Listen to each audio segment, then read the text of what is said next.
लाखों उम्मीदवारों ने यूपीएससी प्रीलिम्स की परीक्षा दी थी और इस बार 14,161 कैंडिडेट्स ने इसे पास कर लिया है। अब इन सभी सफल उम्मीदवारों को अगले पड़ाव के लिए तैयारी करनी है, यूपीएससी मेंस की परीक्षा। लेकिन मेंस की परीक्षा से पहले एक और सबसे जरूरी काम, और वो है DAF यानी डिटेल्ड एप्लीकेशन फॉर्म भरना। DAF फॉर्म यानी विस्तृत आवेदन पत्र यूपीएससी सिविल सेवा परीक्षा में एक बेहद जरूरी दस्तावेज होता है।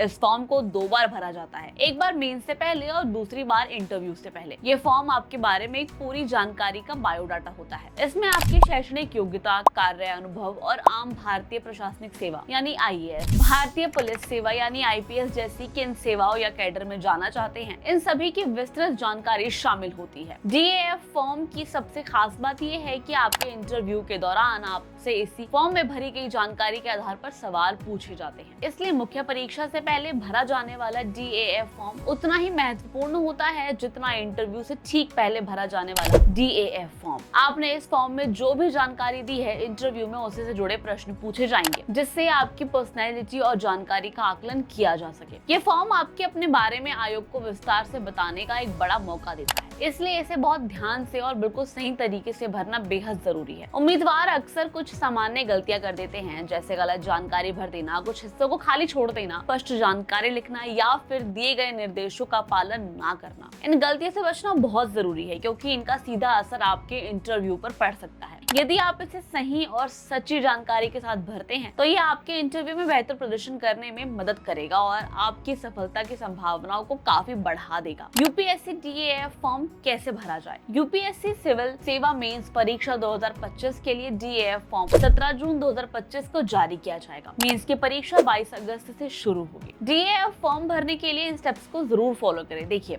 स्टेप नंबर 1, नोटिफिकेशन जारी होने के बाद DAF फॉर्म भरने के लिए सबसे पहले यूपीएससी की आधिकारिक वेबसाइट upsconline.nic पर जाएं। सेकंड स्टेप, इसके बाद DAF लिंक पर क्लिक करें। थर्ड स्टेप, अब पोर्टल पर अपना रजिस्ट्रेशन करें। स्टेप 4, DAF को बहुत ध्यान से पढ़ें, क्योंकि आपके पर्सनैलिटी टेस्ट के दौरान प्रश्न इसी फॉर्म में दी गई जानकारी पर आधारित होंगे। याद रखिए, DAF फॉर्म सिर्फ एक आवेदन पत्र नहीं, बल्कि आपकी यूपीएससी यात्रा का एक महत्वपूर्ण हिस्सा है। इसे सावधानी से भरकर आप अपनी सफलता की राह को आसान बना सकते हैं।